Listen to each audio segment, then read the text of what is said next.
Question number 51. A cylindrical tube open at both ends has the fundamental frequency f in air. Full stop. The tube is dipped vertically in water so that half of it is in water. The fundamental frequency of the air column is now. कह रहा है कि एक open organ pipe है, open organ pipe,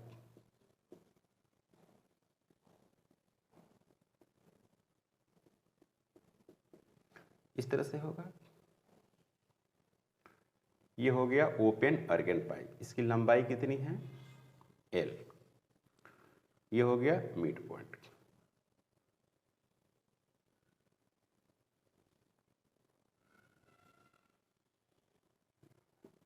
okay, तो इसकी लंबाई अगर देखा जाए L, तो ये कितना हो जाएगा? λ/2 होगा ना बच्चों?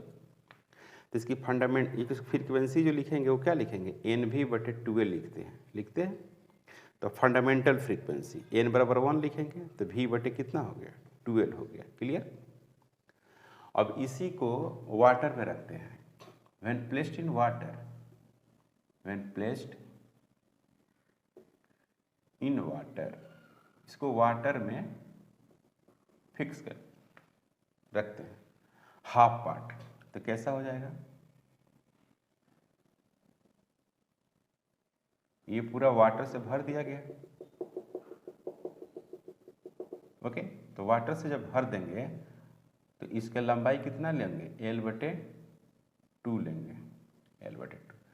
तो ये क्लोज ऑर्गन पाइप की तरह बिहेव करेगा, है ना? तो ये क्या होगा? Close organ pipe. तो क्लोज ऑर्गन पाइप का जो फंडामेंटल फ्रीक्वेंसी होता है उसका f' अब नाम रखेंगे, यहाँ पर लिखेंगे 4L', और L' बराबर कितना है? L/2। तो f' हो गया V/4 और L/2, इसको कैंसिल करेंगे 2 से, तो ये होगा f'=V/2L, ये हो गया B। तो ये हो गया A और B। तो from A and B, from A and B, from A and B, F बराबर क्या हो गया? F = हो गया f'। इसमें हो गया क्या? Frequency does not change, frequency does not change.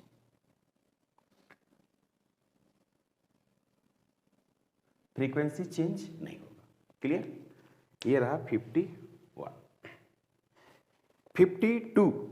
The length of the sonometer wire AB is 110 centimeter. Where should the two bridges be placed from A to divided the wire in 3 segments whose fundamental frequencies are in the ratio 1:2:3? Okay, यहाँ पर मान लीजिए ये A है, इसको इस तरह से फिक्स कर दिया गया, और यहाँ से इस तरह से एक रस्सी को स्ट्रेच करके यहाँ पे लाया गया है, और ये है B और ये है A। ये है क्या? 110 सेंटीमीटर, ऐसे होगा 110 सेंटीमीटर, इस तरह से उसकी लंबाई है। अब इसमें हम लोग क्या करते हैं, इसको 3 भाग में डिवाइड करेंगे। तो 2 अगर हम ब्रिज लगा देते हैं, 2 ब्रिज, यहाँ पर B2, यहाँ पर B1, तो ये 3 भाग में डिवाइड हो जाएगा ना। 2 अगर ब्रिज लगाते हैं तो ये हो गया L1, फिर ये हो गया L2, फिर ये हो गया L3, इस तरह से डिवाइड कर दिए। तो आपको बताना है कि A से फर्स्ट ब्रिज कितने डिस्टेंस पर लगा हुआ है और A से सेकेंड ब्रिज कितने डिस्टेंस पर लगा हुआ है ना? तो इसका अगर आप डिस्टेंस निकाल रहे हैं फर्स्ट ब्रिज का, तो L1 हो गया, है ना? डिस्टेंस, ध्यान दीजिएगा, डिस्टेंस फ्रॉम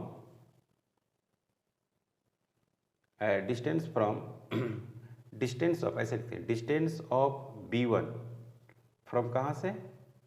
A से कितना हो जाएगा? L1 हो जाएगा, है ना? और distance of B2 from A से कितना हो जाएगा, L1 प्लस L2 होगा। कोई डाउट नहीं। तो अब आपको दिया हुआ है अकॉर्डिंग टू क्वेश्चन से दिया हुआ है फंडामेंटल कुछ फ्रीक्वेंसी दिया हुआ है, F1 ratio, F2 ratio, F3 ratio, F1 ratio, F2 ratio, F3 ratio, ये दिया हुआ है आपको 1:2:3 ऐसे दिया हुआ है। तो आप तो जानते हैं कि जो F होता है वो 1 क्या होता है, L होता है, तो L जो होगा 1/F हो जाएगा। तो उस तरह से L1 ratio L2 ratio L3 is equal to क्या होगा, 1/1 रेशियो 1/2 रेशियो 1/3। इसको सोल्व करेंगे ना बच्चों, तो जानते हो क्या होगा, यहाँ पर 1 है तो इसका 2 और मल्टीप्लाइकेशन आ जाएगा, यहाँ पर 6 हो जाएगा, यहाँ पर कितना हो जाएगा 3 हो जाएगा, यहाँ पर 2 हो जाएगा, और ये हो गया L1 ratio L2 ratio L3। Okay, अब यहाँ पर क्या करते हैं हम लोग, देखिएगा एक कांस्टेंट वैल्यू मानेंगे, L1/6 इजिकल टू एक्स, है ना, फिर L2/3 इजिकल टू एक्स, फिर आपको मिलेंगे L3/2 इजिकल टू एक्स, ऐसे मानते हैं। तो अगर हम बात करें कि L1 plus L2 plus L3 okay equal to कितना है, 110 ना है, 110 सेंटीमीटर है कि नहीं है। यहाँ से यहाँ तक डिस्टेंस 3 भाग में डिवाइड कर दिए हैं, तो ऐसे लिख सकते हैं। अब यहाँ पर आप लिखिएगा तो 6x लिखिएगा, 3x लिखिएगा, फिर 2x लिखिएगा, 110 लिखिएगा, इसको हटा दीजिए, फैक्टर है ये, तो ये हो जाएगा 11x इजिकल टू 110। तो x इजिकल टू क्या लिखना है, 10 लिखना है, x इक्वल टू 10। अब जब x वाला 10 लिख देंगे तो यहाँ पर हो जाएगा ना L1/6 इजिकल टू x। तो L1 कितना आ गया, L1 आ गया 60 सेंटीमीटर। फिर L2 क्या लिखेंगे, 2, L2 बराबर L2/3 equal to x equal to x। तो यहाँ पर लिखेंगे L2 equal to 3 into x, यहाँ पर क्या होगा L2 equal to 3 into X, X का मतलब हो गया यहाँ से x का वैल्यू 10 आ गया ना, तो 3 इंटू 10, तो यहाँ पर हो गया 30 centimetre, L2 equal to 30 centimetre. तो अगर हम बात करें कि bridge now for B1 bridge के लिए क्या लिखिएगा, B1 ब्रिज के लिए लिखिएगा 60 सेंटीमीटर, है ना, और B2 ब्रिज के लिए क्या लिखिएगा 60 प्लस 30, कितना हो जाएगा 90 सेंटीमीटर। यही हो गया आंसर, है ना बच्चों। और ऑप्शन में देखा जाए तो 60 और 90 ए ऑप्शन है, ऑप्शन ए करेक्ट है। क्लियर, यहाँ तक कोई doubt. 53 a wave of frequency 100 Hz travels along a string towards its fixed end. When this wave travels back after the reflection, a node is formed at the distance 10 centimeter from the fixed end. Okay, the speed of the wave,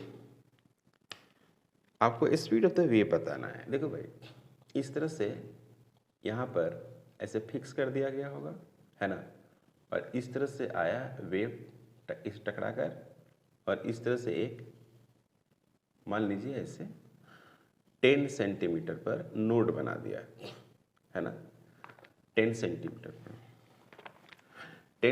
पर node बन गया, ये हो गया आपका node, है ना, 10 centimetre.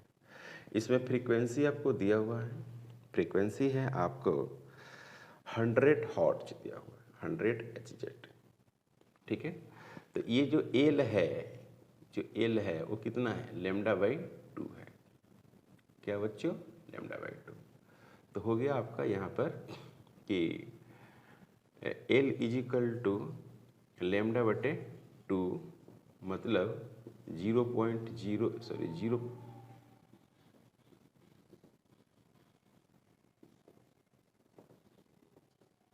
0.2 metre है। तो v बराबर जो होता है वो f इंटू क्या होता है, लेमडा होता है, f इंटू लेमडा। तो f कितनी है, f है 100 और लेमडा कितना है 0.2। तो ये हो गया आपको 20 मीटर पर सेकेंड। v इजिकल टू आ गया 20 मीटर पर सेकेंड। तो ऑप्शन में हो गया आपको ए, यही हो गया answer. Clear? Okay. Question number 54, a stationary wave is represented by y is equal to a sin 100 t cos 0.01 x, where y and a are in millimeter, t in second and x in meter.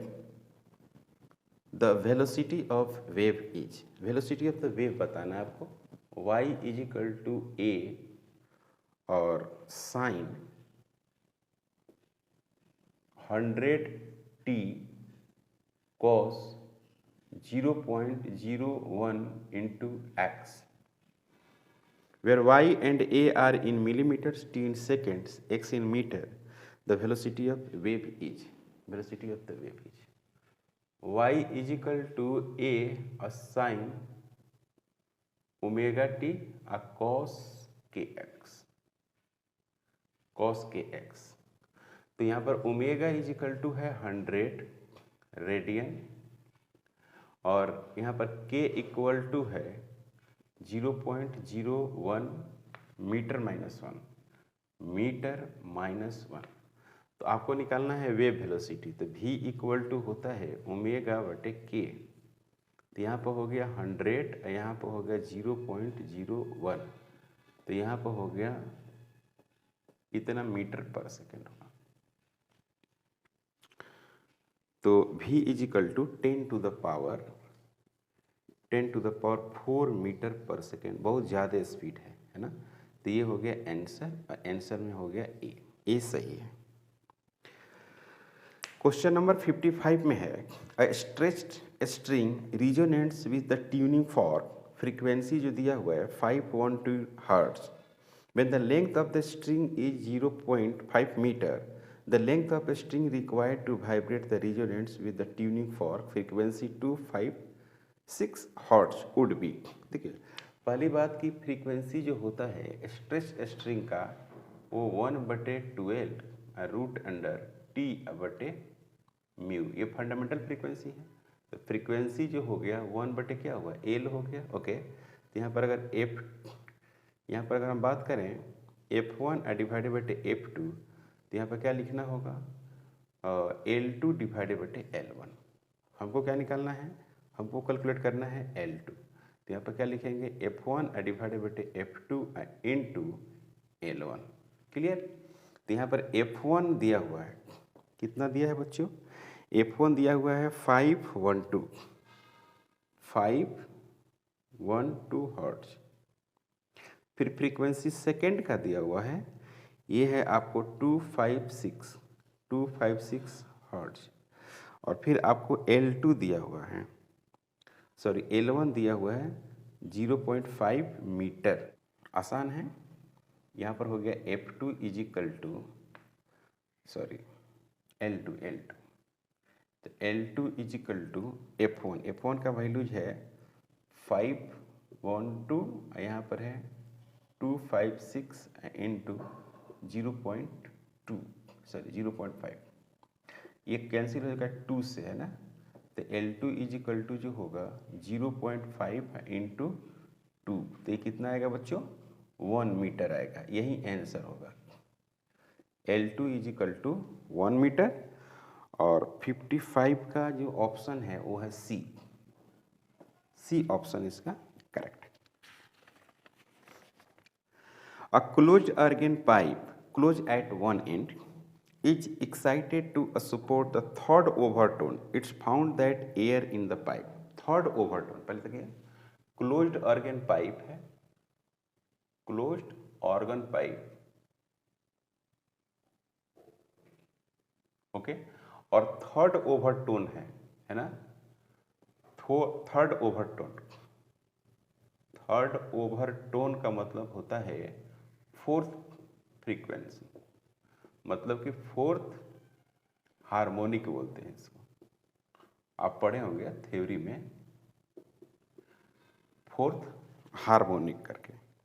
तो इसमें पता है क्या होगा, इसमें जो होगा ना, 4 जितना ये संख्या है 4 नोड होगा, 4 नोड्स एंड 4 एंटी नोड्स, है ना, anti nodes, 4 nodes and 4 anti nodes, इस तरह से होगा। ओके, तो इस तरह से बनाते हैं।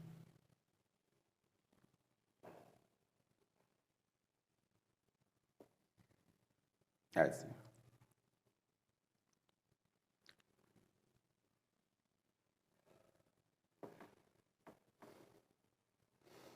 तो एक तो यहां बन गया, ठीक है, एक यहां बना दिए,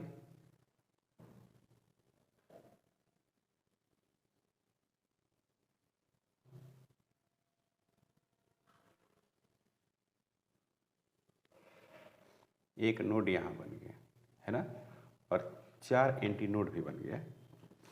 एक एंटी नोड ये बन गया, एक एंटी नोड ये बन गया, एक एंटी नोड ये बना, और एक एंटी नोड ये बन गया, है ना भाई। तो 4 संख्या में ये हो गए, 4 एंटी नोड हो गए। इस तरह से इसका डायग्राम बनेगा। क्लियर है। तो ऑप्शन में क्या है, ऑप्शन में डी है, डी, डी इसका आंसर होगा, 4 node and 4 anti node. Okay, question number 57 क्या है, 57, इन अ guitar 2 strings A and B made of the same materials are slightly out of tune and produce the beats frequency 6 Hz. When the tension B is slightly decreased by the beat frequency increase 7 Hz. If the frequency of the A is 530 Hz, the original frequency of the B is, ठीक है ना भाई। तो देखिए भाई, A और B 2 wire है और दोनों का टेंशन, है ना, ये सब टेंशन म्यू सेम होगा, आपको पता है। ओके, कांस्टेंट होगा, ये दोनों क्वांटिटी कांस्टेंट होगी। तो यहाँ पर बीट फ्रीक्वेंसी की बात कर रहा है। यहाँ पर बीट्स जो दिया हुआ है,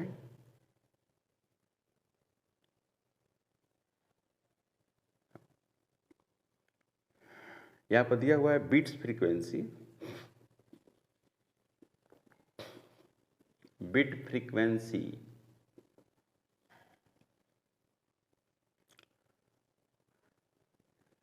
ये दिया हुआ है आपको 6 दिया हुआ है, 6 हर्ट्ज। दूसरा में दिया हुआ है बिट फ्रीक्वेंसी, ये ए वाला का हो गया, ये ए का हो गया। फिर ऐसे ही बिट्स फ्रीक्वेंसी दिया हुआ है 7 हर्ट्ज, ये है बी वाला को। और ऐसे फ्रीक्वेंसी जो दिया हुआ है ए का फ्रीक्वेंसी जो दिया हुआ है 530 हर्ट्ज दिया हुआ है।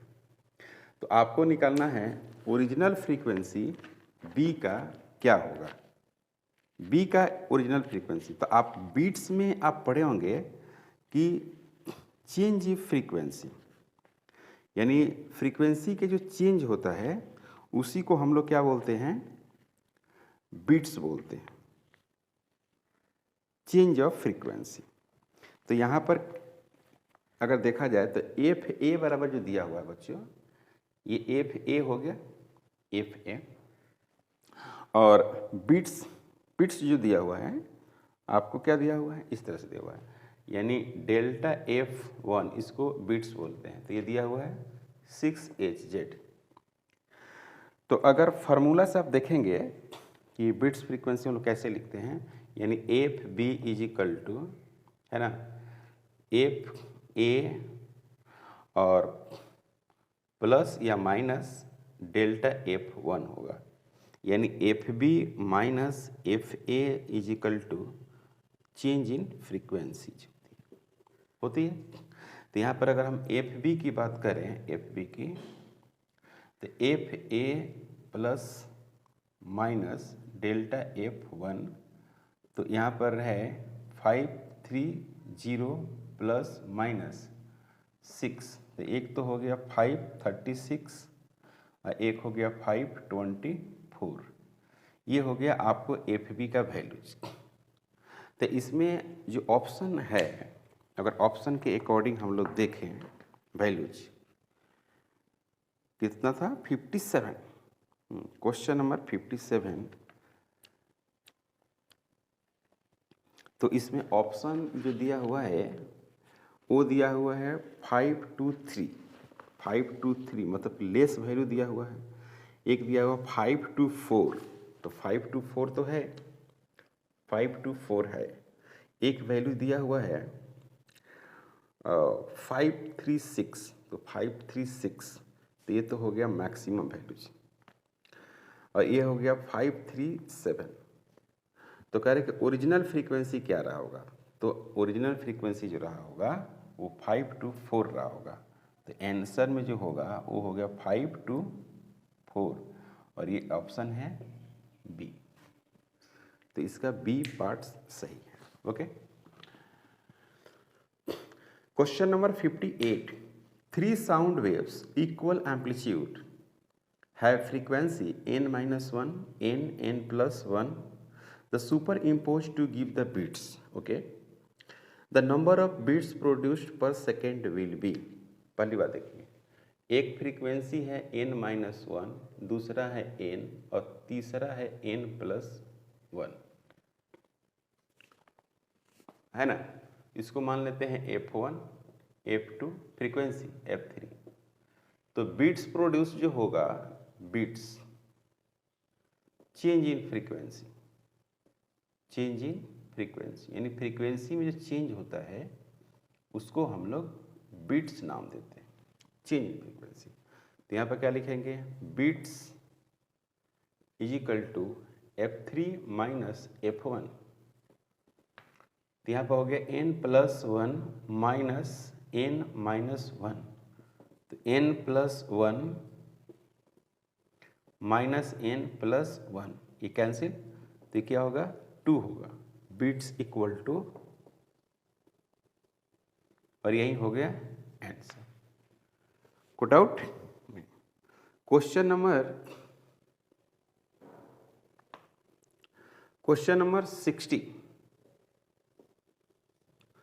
60 नंबर क्वेश्चन है कि 2 sources of the sound places close to each other emitting the progressive waves given by y1 is equal to 4 sin 600 pi t and y2 बराबर 5 sin 608 pi t.